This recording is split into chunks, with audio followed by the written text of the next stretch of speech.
Robert, thanks so much for joining me. I've been reading your work for so many years. It's been a long time coming. I've read all your papers with Prakash, Fields, Hoffman. You guys are pioneers in this field. And something you actually extend on Donald Hoffman's work. He's someone who's familiar on this channel. He's been on the channel many times. And you work on the interface theory of perception. And your own emphasis seems to be more on the process and mathematics. Do you see your work? So this is just a primer. Do you see your work as a natural evolution to Don's work, or do you see there seems to be a slight departure from his?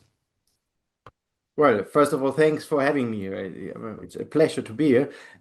So I was very lucky a few years ago that I could collaborate with Don for several years now, and it's still ongoing actually. Um, Now, coming to your question, I think the if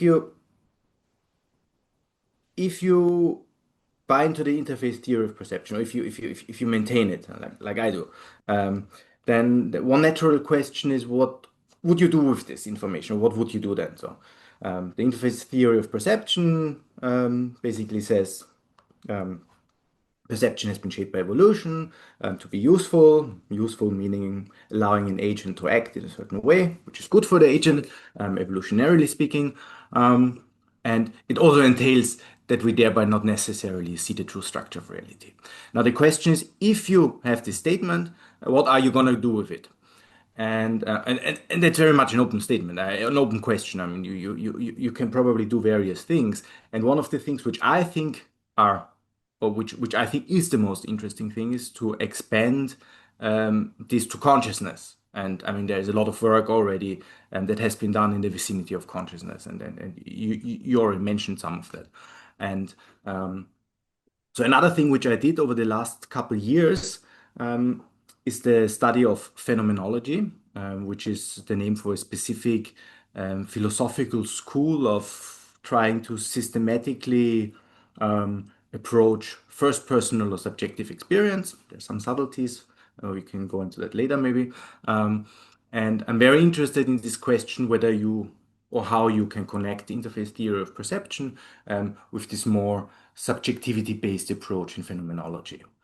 So I think it's a natural fit. So the way how I see it, and one way of seeing consciousness, or this question of consciousness, is to try to bring together two perspectives on this phenomenon. On the one hand, you have a first personal perspective, which studies the brain and what the brain is doing and what computers maybe are doing.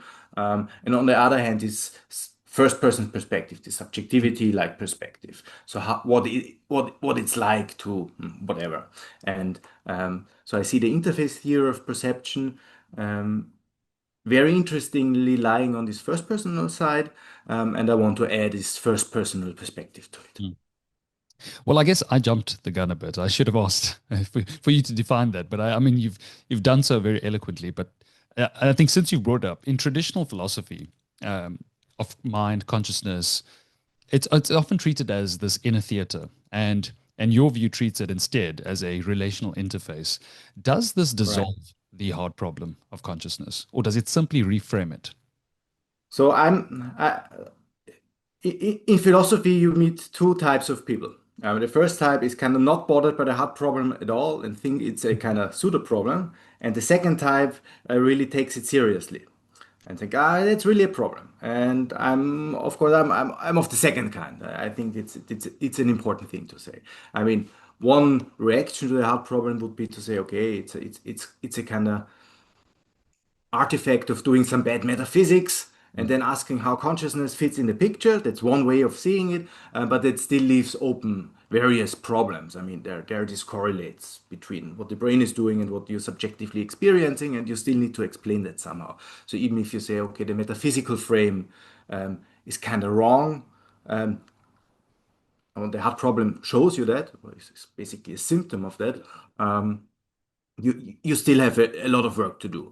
Mm. And so one thing I would say is the hard problem in some sense forces my hand to take on a new perspective. Mm. So I think the kind of standard physicalism or standard materialism just won't do. It's just not fit for the job of explaining consciousness. Now together, uh, with this insight from the interface theory of perception, that this idea of having an observer-independent reality out there is maybe not a good idea. Together, these two ideas suggest something like a more relational approach to reality, which I'm currently Mm. thinking Just of. okay. So reality. Let's see it from this lens. If consciousness is Mhm. interface, not essence, but interface, what would you say grounds its ontological status? Is it merely epistemic convenience, or does the interface have its own metaphysical reality? Mhm. So I wouldn't say consciousness is the interface. I would say the way how we subjectively experience the world Mm. is through an interface. Yes. Okay. Um, Of course, that still leaves open this important question that you just asked. What is this interface? I mean, what's the metaphysical status of this interface? And there I would actually say I'm not 100% sure. Just because of the very fact that I think this whole metaphysical game in the end is somewhat of a weird thing that many people actually were playing, but which I don't think is so fruitful. Um, but I I would say if you start with consciousness and if part of consciousness observes itself, um, then it distorts itself. Yeah, Mm. I mean it doesn't see it as it truly is, and I think that's the interface idea. That just is this interface idea. Yeah, because Whether then you cache out the interface metaphysically as a kind of collection of subjective experiences that belong to one agent or not, uh, that's that's a possibility, but I wouldn't be ultra dogmatic about that. yeah, it's something I've often thought about when talking to idealist philosophers and trying to understand exactly how they're going to approach the theory. And I know you guys are working on this very mathematically.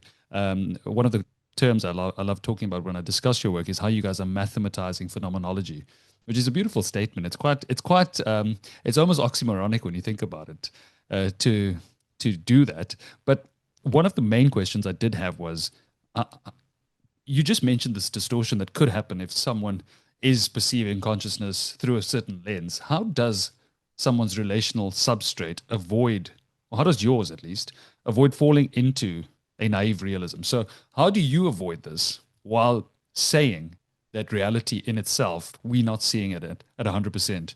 Because I've asked on this question, it's almost difficult to grasp this. If we're not seeing reality as it is, and almost let's say at a probability of 100%, then what are the chances that the idealist physicists are going to find any form of truth from this? Sorry, that's a long-winded question. Yeah, so I think first of all I would distinguish different senses of when we see perceive reality as it is or something like that. Then there are, I would say, slightly different things that you could mean by it. Mm. And I mean, as far as the interface theory of perception is concerned, it really just means the way how perceptual systems represent their environment. That's the pure technical meaning, I would say. That doesn't imply necessarily something like a um, metaphysical, let's say, approach of ultra agnosticism, where you say, oh, you cannot say anything. Um, that might be true actually, but it's not necessarily the case when you just have this interface theory. That's an additional step. So there are various other things in addition to the stuff that interface theory of perception talks about. I mean, you have reasoning, philosophical reasoning. I think that's limited too, but well, you have it. You have like the pure subjective first personal experience, and that might tell you a different story altogether. Um, I think it's like that for anyone. So if you're a materialist trying to explain things, phenomena, philosophy, the nature of reality, everybody gets stuck at some point. So it makes sense to me that at some point there's going to be agnostic pictures that are formed from such a groundbreaking thought process. And in your view, do you seeing it aligning more with some sort of a neutral monism or a dual aspect theory, or is it closer to some sort of a process metaphysics? well, I think if you take the interface theory seriously, you are left with a few with several options actually, Mm. and I would count the things that you said, neutral monism, dual aspect theory, process, relational view, standard idealism, as kind of those options that are still on the table. Now, a more important thing, I think, is to realize that these different labels, I mean, people came up with them in order to classify certain doctrines over the years. I mean, just if you look at the history of idealism, for example, there is no such thing actually. They're just different versions of different thinkers. So even if you take the what we call paradigmatic idealists, Mm. Berkeley, Leibniz, Kant, they all have different, very different systems, and they even didn't refer to themselves as being idealists. Like Leibniz, for example, spoke about his pre-established harmonies, and Berkeley talked about immaterialism. So there are slight nuances between those things, and if you open up a textbook on analytic philosophy or analytic metaphysics of the 20th century, then you will read it and you will say, okay, there's dualism and there's physicalism and there's this and that and this and that and this and that. And then you have like these neat distinctions between them. And that's all, I mean, that's all fine as far as it goes. But I think that's purely a kind of textbook way of making sense of a very long and convoluted history. It's not itself a kind of, a scientific treatise on those things. Mm. Well, I briefly touched on the fact that you argue for a sort of a mathematization of phenomenology. What does a category theoretic, let's say topological or topological formalization, capture that phenomenological description alone can't? Yes. So I mean, before I come to that, I would say there's a very important thing to clarify when one says mathematical phenomenology. Um,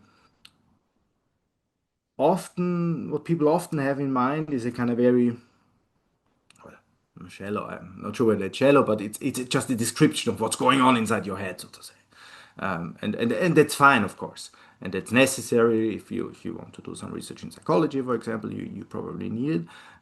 But there's also a second dimension to phenomenology, um, which a bit more technically people call it a transcendental direction. Though not everyone needs to be. I mean, there are different varieties of that as well. But I would say at a minimum, one could say something like that phenomenology is about the creation of meaning within a certain interaction or within a certain process. Mm. And actually, that contains typically what we call subjective and objective aspects. Um, they're still first personal in the sense that we experience that, or that it kind of underlies our experience, it flows into our experience. But that doesn't necessarily mean it's purely subjective. It's a purely subjective business what phenomenology is doing. So I think that's one important thing to say in front. Now, the specific question, what mathematics actually adds to it, I think, and I mean, there are several reasons actually, and there are several things that mathematics adds to that. So that's why, I mean, I like it, obviously. Um, but I would say the most important one, well, now it's hard to say which one is the most important one, but one important one is um, mathematics has on the one hand a kind of clarifying role. So a lot of people are talking about different stuff, and no one has, everyone has their slight own kind of ways of talking, and mathematics is quite precise actually at Mm. hammering down things. So that's a good role. But I think more important than that, that's already important, but even more important is the fact that if you want people who are interested in phenomenology or interested in the humanities or interested in the art or whatever, to be able to communicate or to integrate into a more scientific study of the mind, then you need a common basis of talking Mm. and a common language. And mathematics seems to be the best choice for this. Yeah. Yeah, it's true. I mean, it's very difficult to communicate with someone if you're not speaking the same language, which is why I love philosophy when it comes to trying to understand anything scientific. It's because it gives you that toolkit to discuss things. And within philosophy, you've got someone like Husserl Husserlian phenomenology insists on the irreducibility of lived experience. By mathematizing phenomenology, do you guys ever get afraid that there's a risk of the very reductionism that phenomenology sought to resist in the first place? Yes, I mean that's a I would say that's a common objection to this whole business to say, well, if you use mathematics, then you're kind of Mm. you already lose kind of sight of these basic ideas in phenomenology. And I think this danger exists. And this danger exists particularly then when people start I call it an anything goes approach to mathematizing phenomenology. So whatever works, you just take it and you just write it down, and then you look at this and say, well, why should this be? So I think this approach runs into exactly this danger. So you need certain justifications and reasoning why one particular way of applying mathematics to this kind of converges at least with some motives that are typically mentioned in phenomenology itself. So I don't think actually that mathematics by itself, mathematics is the same as reducing stuff to, I don't know, quantitative reasoning or so. That's one application of mathematics, but mathematics is a very rich thing. I mean, it's Yeah. mainly about structures, and that seems to be what phenomenology is really interested in. I mean, and you can see that with the way you guys approach the work, the way you approach the work. You can tell that it's. I mean, you can sort of tell when someone's purely reducing something to the sum of its parts, versus someone trying to understand the whole system while trying to break it down to understand the whole system. And in one of your papers, I think it was the um, topological structured phenomenological spaces, phenomenal spaces. I know you suggested that experience has a sort of geometry. And Mm. what would you say is the philosophical significance of treating qualia as structured topological spaces rather than ineffable states? So let's talk about some of these positives. What kind of work can Mm. get done with this now that we've Mm. set this premise and this baseline? I mean, a very basic thing is if you want to classify experiences or types of experiences, then you would need a kind of a very useful way to a classification scheme. So very much to what people in earlier days in biology actually did. I mean, so this animal or that animal or this animal or that animal, and I just think this whole idea of giving a geometry or a topology of things is very useful if you want to come up with such a classification scheme. Now let me say one more thing to this reductionism topic because it triggered me a little bit. Um, I I actually think that's one of the difficulties in some, not all, but in some idealist positions, that they're very reductive in the end. They try to reduce everything to some very simple Mm. whatever. And I think that's one of the dangers one of the traps we shouldn't fall into. That's exactly what phenomenologists actually rightfully criticize when doing about these naturalization strategies, Yes. and that's also true for some non-physicalist theories. Yes, yes. And how do you go about doing that, Robert? Is it difficult? Because as an idealist, I think Mm, because I mean, look, if you look at the last 30 years, let's say, and you see how this wheel of time is occurring, and previously idealism was huge, and then slowly materialism took hold again, and now it seems to be growing and thriving again. But as it's doing so, you've got a whole bunch of materialists who grew up in this world, who see it as a non-scientific approach. Um, I'm not saying I do. I'm saying that this is the perception some people have, and then you're stuck trying to explain this. And the more detailed you get, the more they start accusing you of being too reductionist. So it's almost like you're stuck between a rock and a hard place, trying mm. to explain yourself in both sides. So how do you guys approach that? Right. I mean, that's you're perfectly right to point out that dialectics that's really a kind of pity, and that happens oftentimes. Well, you hear a lot of people who talk about experience that you need to integrate experience into the natural order of things, and Mm. I'm always a bit, I sometimes feel a bit uneasy about that. I think experience is just not integratable. It's crazy. And well, the important thing is if it happens, what then? What happens then? And so I think you need to come up with a framework, with a theory, ideally mathematical, of course, but well, let's just say with a kind of rational theory that lets you explain this process of having an experience and then something happens and it shatters everything that you believe. But it still leads to a certain uh, kind of noticeable change in your behavior, in the way how you kind of perceive the world, how you approach the world. Um, and I think that's already, if we can get to that, that would be already great. Mm. Your lab explores some incredible stuff. One of them being you guys touch on artificial phenomenology. How do we? I mean, us exploring this podcast and this the mind body problem, Mm. consciousness, reality. It's my favorite topic, and it's always fun to see what people are doing with it. How do you, or how can we, distinguish between a simulated phenomenological system or a structured one in humans or non-artificial systems? Mm. Yes, so that's a very urgent question, I think, and Mm. you have a lot of kind of research coming up. It's still considered to a bit fringy, but it gets more into the mainstream of this relation between AI and consciousness. Um, and I think that's a very important question, a very important kind of research.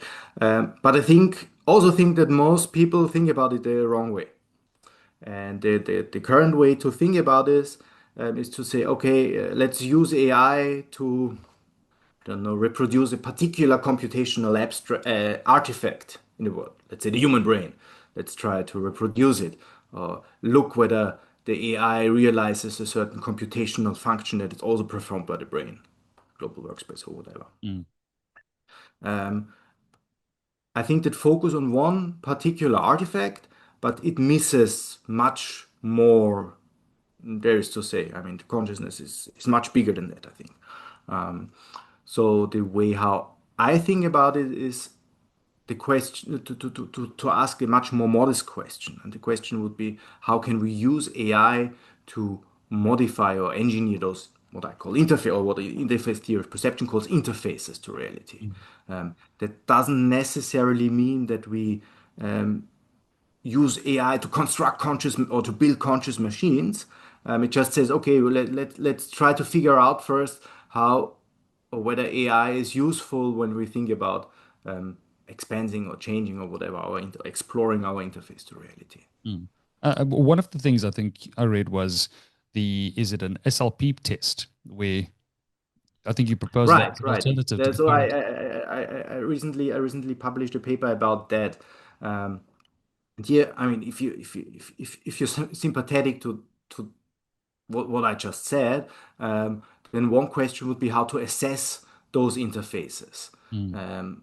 How to, in AI research now, it's very fashionable to have all these benchmarks. You have a Yeah. benchmark for this and benchmark for that, and so on. And then the big companies they kind of they compete Yeah. with the models. What model is better with this benchmark or that benchmark? And And they're all fighting while for grants and funds, and it's the perfect time. yes, I mean, that's not just in academia. Yeah. Apparently, that's always the case. Now, the natural question is, of course, would that mean if you think about a benchmark for consciousness? I mean, to put it very naively, and I mean that's already quite problematic, especially if you believe that intelligence and consciousness are two different things. Then we could say, well, okay, those benchmarks are maybe that's an argument to have, but there are people who know more about these benchmarks than I do, whether they're a good uh, measure for intelligent behavior or for intelligence. Um, but if you believe in this dissociation between consciousness and intelligence, it's completely open whether that has anything to do with consciousness. Mm. And these SLP tests that you briefly mentioned are actually a way of where I try to say, okay, if we want to subject those interfaces to a similar benchmark like test, then you would do such a thing like an SLP test. Mm. For anyone who's not familiar, can you give us an example of one of them? Well, there are no examples of any of them because I mean I just recently thought about these things. Uh, so I'm very happy actually We're not that. if someone has good ideas. So maybe I can briefly explain. S stays for subjective, so it's about language, whether language model, for example, starts talking about consciousness, but it's not just about the question whether it talks like it, because I mean, surely it will do. I mean, we humans speak about consciousness all the time, and large language models are very good at picking up those regularities. But it's also the question whether the fact that you talk about it also has an effect on the behavior, on or continued whatever modes of existence or processing of these things. The L test is very similar, but it's not about language, but it's about emergent types of behavior. Again, it's not the question of the behavior as such, or of the problem solving as such, but about whether this problem solving is kind of integrated into a larger process that is about the sustenance of this program, whether it continues to exist. And then the third test, the P test, P stands for phenomenology.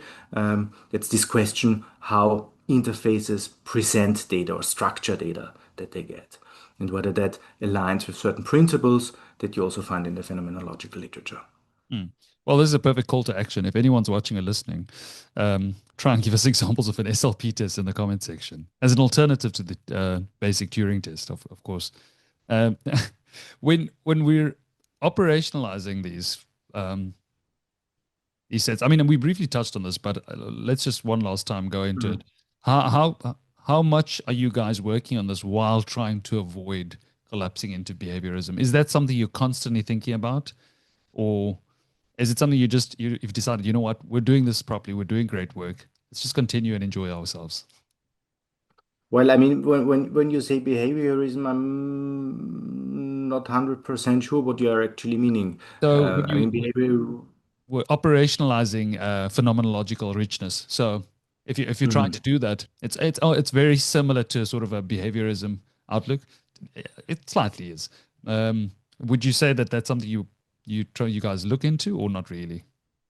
So I would actually say it's very different from behaviorism, but I mean, of course, then the question is how you define things, right? Yeah. Um, so when you say behaviorism, I just mean the the mere operant. association, yeah, the association that I have is just to say, okay, looking at what the system does Yeah. to kind of, I don't know, that's everything there is to the system.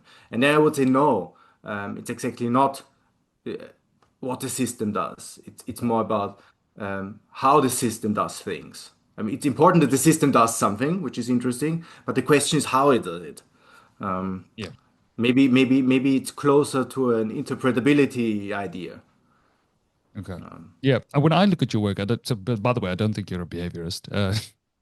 When I look at your work, I see sort of a very processual side to it. It's very intertwined and interconnected, which is beautiful to watch and to explore.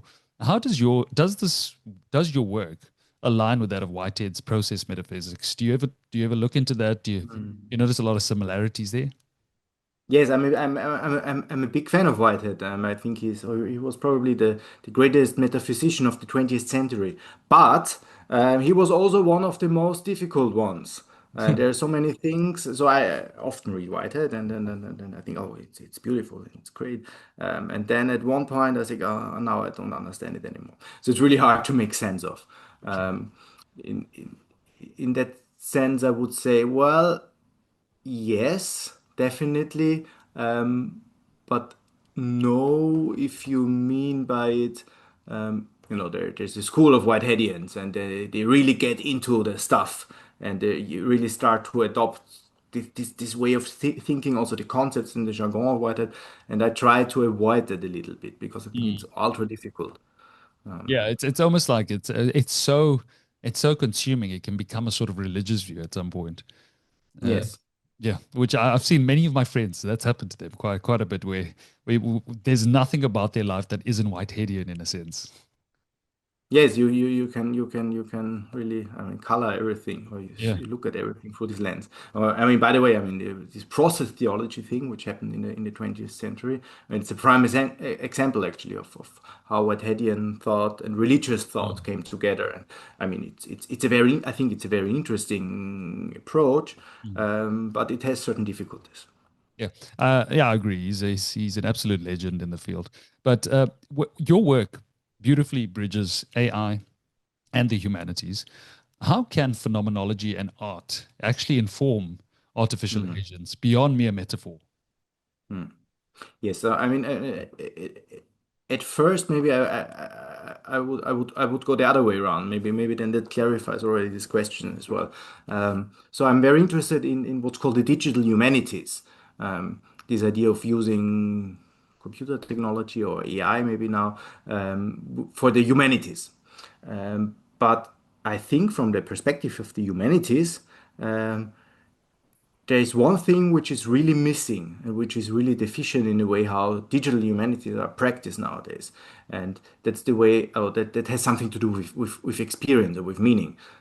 When you look what's done in digital humanities, it's often not about the question how is meaning encoded, how is consciousness encoded, how is subjectivity, I don't know, in how subjectivity led to the creation of certain artifacts or whatever, and how is it transmitted, and those are questions which I would really expect the humanities, the digital humanities, to actually work on, and that's not the case at the moment.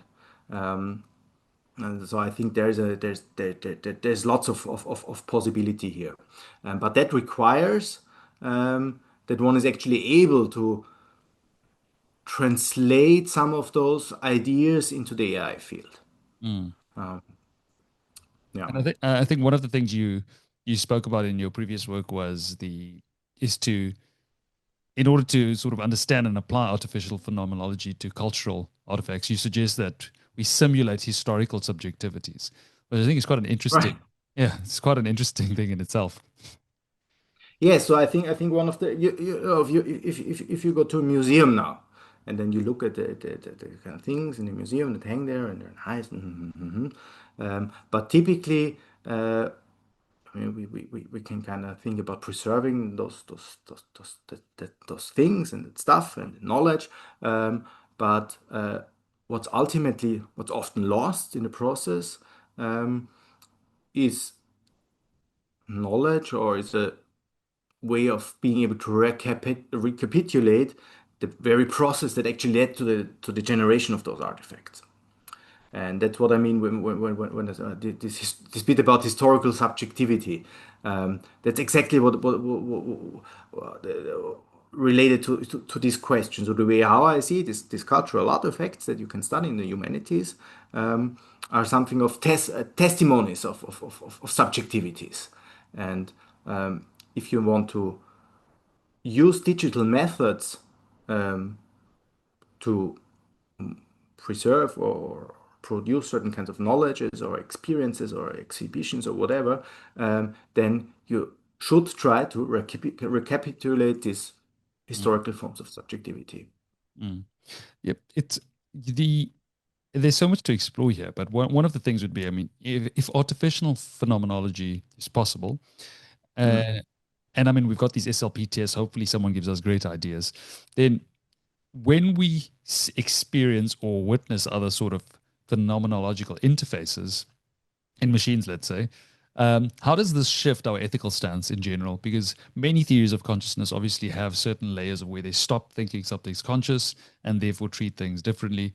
In this case, there could be Mm. various different interfaces that are absolutely alien to us. I think it's a good ethical framework to actually make you a better person. Right. I mean, on the one hand, I would like to say something like, it and it certainly does. It shifts the outlook that we have on these questions. Or at the moment, as you said, there's this hierarchy, and there's a couple of things, typically living things, and then you would say, okay, this one here maybe, and this one here definitely, and this here probably not. Now, when you take a different view, then you would say, okay, they're just different forms or manifestations of consciousness, and it's not clear how that relates to these ethical standards in a sense that I mean, there could all kinds of things could be, you know, could be related to a first person perspective or to consciousness. Mm, Whether that's a living thing or a non-living thing, it doesn't matter. It's just maybe a part of an interface description or part of an artifact. But it still doesn't solve this question how you should proceed and how you should treat those things. So for me, for example, when you talk about various problems that we face as humanity, climate problem, for example, then it's really an ethical problem for me. It's the question, how should we treat? I'm not saying that the climate is a living being, but I would say, but I say something like, well, it's still very similar to an interface description of something that's going on and behind the interface, so to speak. And the question is, how should you think about that? I mean, when you uh, one of the things that interfaces do or allow you to do is to interact with those things. Um, and the ethical question is obviously then the question how to interact with those things. mm, But I don't have yet an answer how that should shape our ethical policies. mm. Does your relational view of consciousness reframe human freedom? So, if we're constituted by interfaces, how should we understand Mm. agency and autonomy? Yes, the question of human freedom or freedom more generally, it's a very interesting question. Um, as I said somewhere in the beginning, with these two camps of philosophers with respect to freedom, it's also very similar. Mm, And I think you can interpret the interface theory in two ways. I mean, you can either say, well, um, it says, or it's very likely that stuff is not predictable. Um, you know, you have a fundamental form of non-predictability or of probability. But that's not quite the same as saying you have a fundamental notion of freedom that's happening here. And I would say that's a further leap of faith that you need to, that's something that you need to posit in addition to say, okay, that really gives you a relation to freedom. So I personally think that um, this free will question and this question of consciousness is quite strongly related. But lots of people, and maybe even the majority of people in doing consciousness science, are actually not so much worried about this close relationship. mm. And I Robert, think the interface theory by itself cannot really um, help you settle this question. sorry, I interrupt you there. Robert, what do you see as the biggest, let's say, gap, the biggest gap in current consciousness Mm. science? Is it metaphysical clarity? Is it formal rigor or empirical validation? What are your thoughts on that? So, I mean, one of the uh, so there was recently this paper by Robert Lawrence Kuhn with 300 theories of consciousness. So I think one of the things which is not a problem is that there are too few theories of consciousness. There might be not enough good theories, but it's not a problem that. So whenever I read a paper, for example, by someone who proposes yet another theory of consciousness. And I'm already a bit skeptical. And well, that's not quite what the field is actually seems to be needing. Mm, So I would say at the moment the big gap um, is to find a framework which could be formal, which should, hopefully would be formal, which is able to integrate various perspectives on mm. consciousness. You've been working in this field for so many years. What is it about it? I mean, I know I love this topic. It's one of my favorite things to chat about, just to discuss it with friends. What every morning when you wake up to go to work, what gets you going? What keeps you going? Well, I mean, as you said, I think it's hell of an interesting topic, and I think it's the most interesting scientific topic that we currently have, or the biggest scientific question that currently is around. Mm. So I mean, that's I think that's one obvious thing. So it's not the case that when I wake up in the morning, I immediately think about consciousness. That would I think that would be a bit of an exaggeration, but Yeah. um, No, but But still, no. it still must be fun to know that you guys are exploring the frontiers of consciousness in a sense. There was something I wanted to touch on. Where it was the fact that when you take interface theory of perception, and I know when I was Mm. writing my dissertation many years ago, I was thinking about the fact that you can use it to also go down the lines of an illusionism argument. Um, Yes. so, what about it made you go down the other route? So, you could either go down the illusionist route or the idealist route. Was it more idealism because you grew up fundamentally believing that consciousness was always fundamental, or some other reason? Yes, so I think that there are multiple answers to this question. Probably the most honest answer would be to say aesthetic preference or personal preference. Um, I think that illusionism um, is can be presented as a very self-consistent theory. Hmm. Um, so there are people who say, ah, illusionism that kind of begs the question and it's kind of circular reasoning and so. And I think that's not, you know. There, of course, there's something to this criticism, but you could still. I mean, I'm pretty sure actually that the very top illusionists, like P. Yes. Frankish, um, they could tell a very consistent system story about it. And here you're perfectly right. The interface theory of perception could actually very well fit into such a story. So Daniel Dennett in the 90s already, I mean, he had a very similar metaphor than the one that Don is using Yes. of this. Maybe I don't know whether he said interface or It is graphical there. user interface. Yeah, it is the user I'm not sure. interface. So user interface, Yeah. okay. So I think it's perfectly possible to embed that into an illusionist story. So everyone who says, ah, logically, that doesn't work, and interface, and so that logically leads to that you have to kind of get rid of illusionism. That's probably wrong.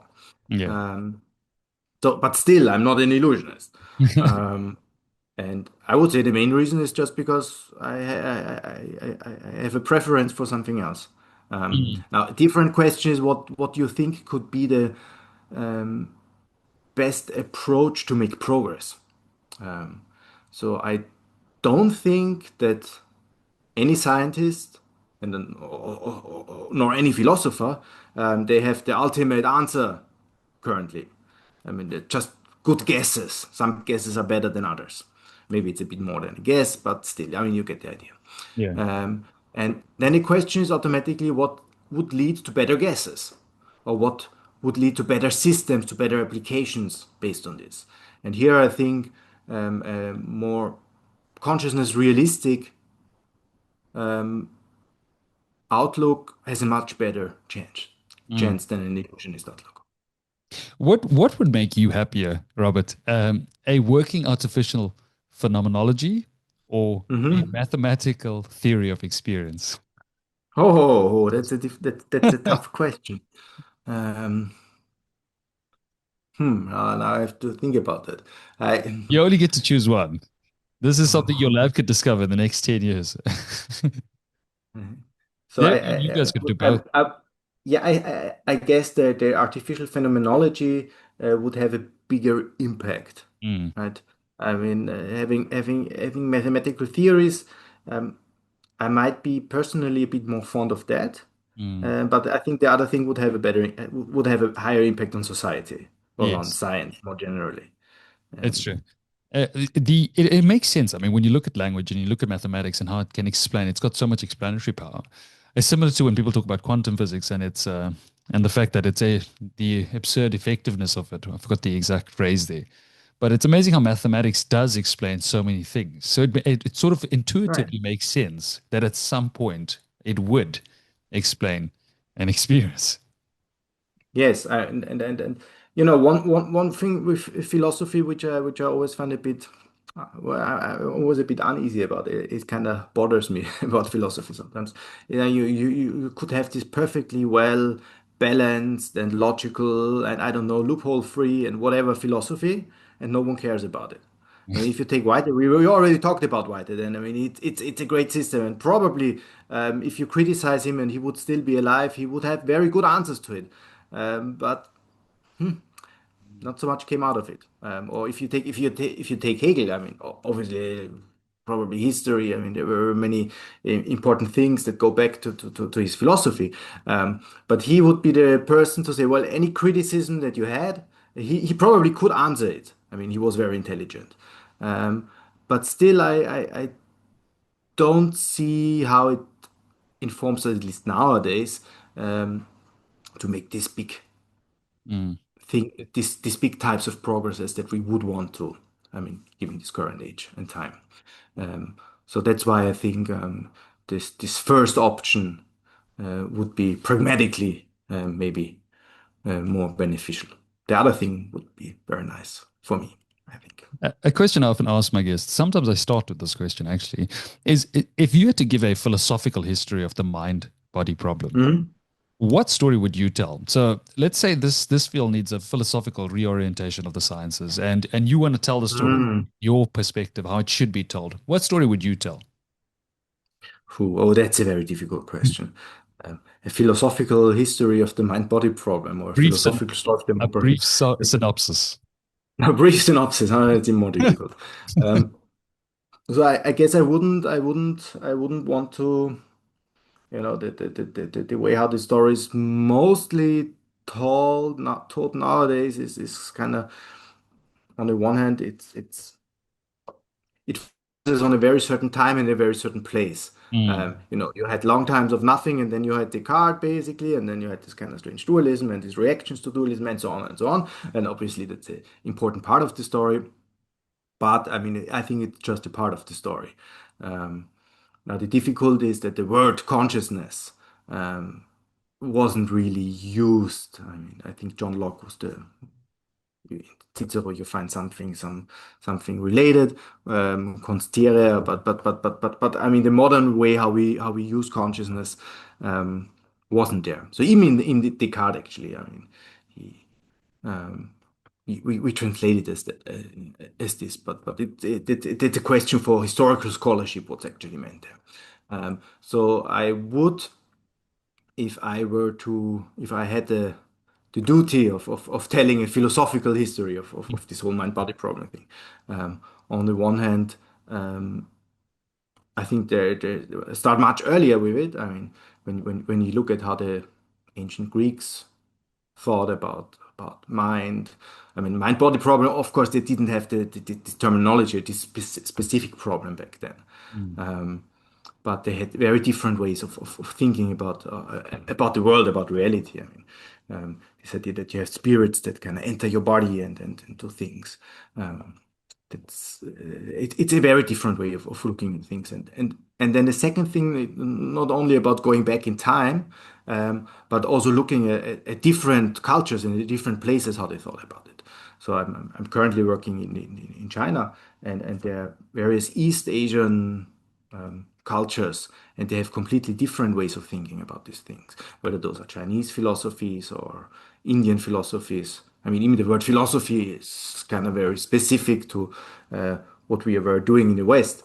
So it's arguably whether that should be called a philosophy or something else, but still, I mean, I think you get the idea. I think it would be a much broader story to tell. How mm, exactly I would tell that story, I would really have to think about it. And there are so many gaps of knowledge that I have here. mm. But I think the important thing is to be aware of those gaps as good as one could. Yes. But from your experience working in it's Shanghai. You're in Shanghai, right? Right. Yes. Okay. Yes. So in your experience, when you look at the way the West perceives idealism and the way the East perceives it now from your experience and your lived experience, how's the shift been? Has there been a complete change in perception from others? Or do you find that it's quite similar at this point? The world sort of uniting in a similar sort of thought frame. I mean, so this project of or this well, this idea of using of looking as idealism as they claim that the fundamental nature of reality is kind of mental. I would say that's a very peculiar way how we in the West think about things, Mm, and it also has to do with the kind of historical contingencies that happened. What is mind? What is matter? The theory of ideas. So there are so many things that happened and that are completely absent if you go to a different place. So that's why I think it's bit difficult to answer that question specifically when you say, okay, how is idealism perceived here? Mm. Now, be that as it may, in well, certainly that if you go to the Indian subcontinent, there's much more affinity to certain idealist-like doctrines, Yeah. whether that's in Vedanta or whether that's in Yogacara Buddhism. Whereas in the Chinese philosophy, specifically in Taoism and then also Confucianism and Neo-Confucianism, which is a kind of fusion between Taoism, Confucianism, and certain strands of Buddhism. Um, that's much less explicitly talked about. Um, so a big motive, for example, in Chinese philosophy, which I found to be a big motive in Chinese philosophy, is this idea of not being able to talk about the fundamental nature of reality. The Tao that can be said is not the real Tao. Um, and this idea of harmonizing different dialectically opposed concepts or ways of thinking. That's Mm. very prominent here. And so, for example, you already mentioned we talked a little bit about Whitehead previously, and Whitehead is becoming a big figure here. It's a Mm. very interesting development, um, especially in China, but I think in Asia more generally. This whole idea of process relational thinking is very much trendy now. I do. I see that as a global trend at this point. The more philosophers I speak to, the more they started reading Whitehead after many years, Mm. which is intriguing because I find myself reading Whitehead every now and then, which is not something I did 10 years ago. So it's very intriguing how he's sort of getting into this zeitgeist. Mm. How's your Mandarin doing at this point? Oh, very bad. It's almost non-existent. My son Mandarin is better than mine. I mean, he learns it cool, but mine is not very good, unfortunately. Robert, if I guess you, it's the most difficult language for it us is. Europeans to learn. Yeah, no, look, when I was in Shanghai, I remember I spent a month there, but struggled. I struggled. It took me a long time to just leave saying a few coherent sentences.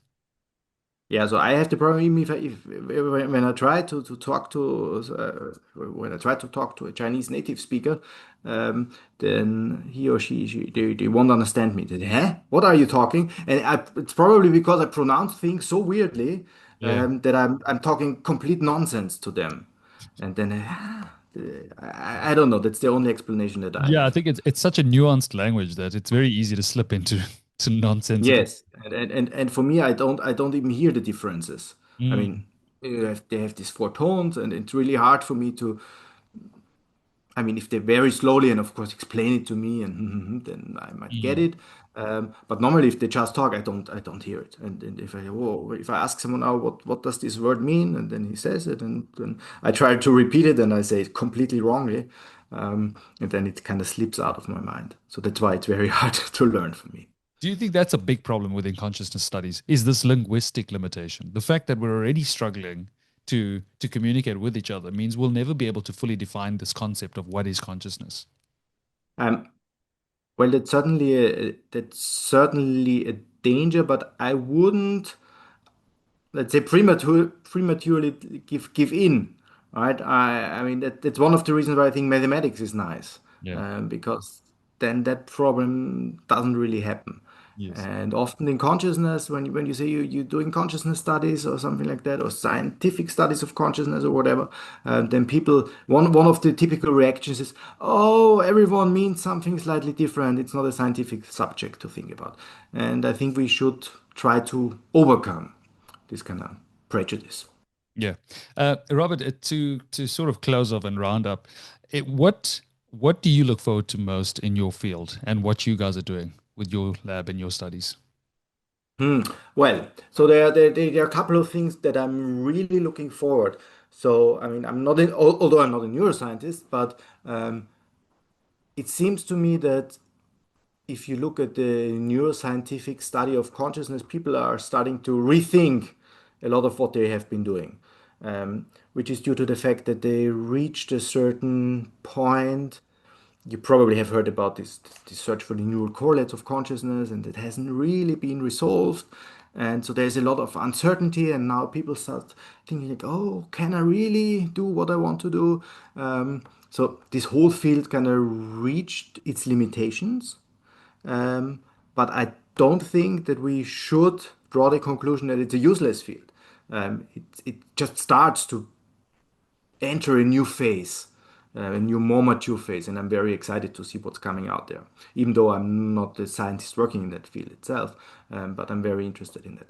Second thing, which I'm kind of excited about, and has to do with AI, there is an I would say, at least it seems to be there's this big rise in AI technology, and our everyday lives are more and more um, well enriched. It depends a bit on the perspective whether you say enriched or impoverished, but AI plays a ever bigger role in our lives, and so I think there's the possibility that consciousness research might really get a boost from that.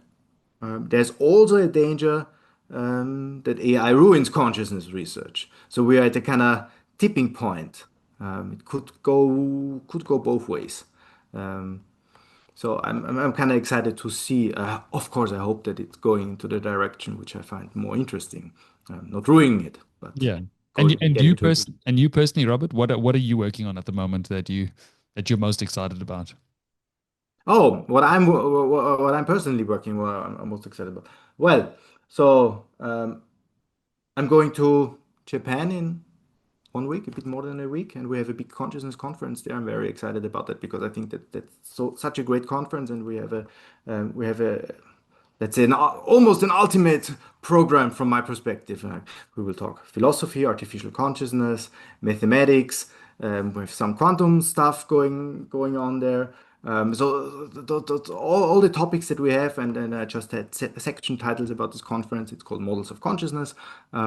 It's really, really, really exciting to me what will happen there. It's a lot of work, so I'm not unhappy when it's over, but I'm really excited about it. So that's the near future thing that I'm very excited about, Yeah. and more like outlook in the next over the next month or so. I hope to really make some progress on this artificial consciousness SLP test stuff, Mm. also on getting some more concrete things about this digital humanities idea. So I'm currently involved with a project with an art scholar to kind of recreate artificial philosophical discourses and putting philosophy into discourse and see what conceptual emergent concepts come out of that. So that's really very exciting midterm. Yeah. Nice. It's exciting stuff. Robert, keep up the great work. It's always great to watch and to explore. I mean, reading all your papers for many years, as I said, it's long overdue that we spoke. Before we close, though, I need to Mhm. because interface theory of perception is very misunderstood by many people. I find that you guys Yeah. often have to backtrack before you're able to actually express yourself and explore yourself openly and have fun with it. What about it today do you feel you haven't said, or you need to clarify you feel should be said before we actually close off?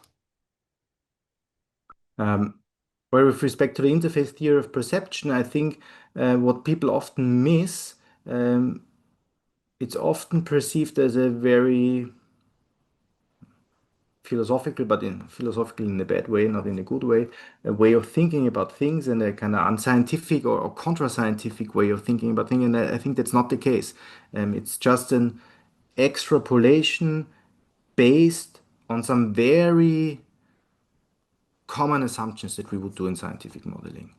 And if you don't like what comes out of it, then you might need to question those assumptions. But I think the theory is often dismissed as a kind of unscientific, overly theoretical thing, and I think that's a bit unfair. Mm. We've got a lot of researchers, postdocs, students who watch the show. If anyone's looking to get into this field, trying to navigate their way through this field, are there any sort of recommendations you have for them? Any advice? What would you give to the average mind body solution listener or viewer? Of course, I feel a bit too young for giving advice, but so I think one of the difficulties that people will face, it got a bit better over the last years, but it's still there. That consciousness science is not really institutionalized. There is no. department for consciousness research at any university. So what people still have to do is to kind of, you know, sneak into it a bit, and then go into neuroscience or philosophy or maybe computer science in the coming years, and then kind of try to secretly build a tunnel to consciousness research, and that creates a lot of institutional difficulty for people who actually want to find a job. Because when you do science, it's one thing and it's interesting and nice and everything, but at one point there's also a pragmatic aspect to it. You need to have a position, you need to get a job, and um, so here it's very difficult at the moment, I think, to give particular advice here, because everyone that I know who is around my age or maybe a bit older, a bit younger, kind of struggles. Mm. So whoever finds that completely depressing, and it shouldn't take it so much on one's own, Mm. fault, because I think it's really the environment is very difficult. So what one should do is to get in contact with kind of like-minded researchers. For example, go to my conference. But there are also other good occasions and good communities to go into. But I think one must not be afraid, or one must not think that it's because one's own problems that one cannot find a kind of job in this field. I Mm. think it's still a kind of it's the Wild West, but that makes it exciting as well. Yeah. Well, Robert, thanks. That was beautiful. Thank you so much for that. Completely agree with you because that's sort of what I did as well. I mean, I studied 6 years of med school, 2 years I worked as an Mm. internship, 1 year of community service. In South Africa, we have to do a compulsory year. I worked in the military, and that's when I did my dissertation in consciousness because I kind of wanted to do this for all my life, but the safe route was to be a doctor first, just in case, because it is one of those fields where you're afraid to Of actually course. go delve deep into it. And I grew up in an Indian household where you expected to be a doctor, which is unreasonable, but it helped out quite a bit. But yeah, so it's one of the things where I say, okay, if you get the chance, just do it because it's the most fun subject you can have. You get to have conversations like this, and yeah, it's been an absolute pleasure. Thank you. Thank you very much for having me.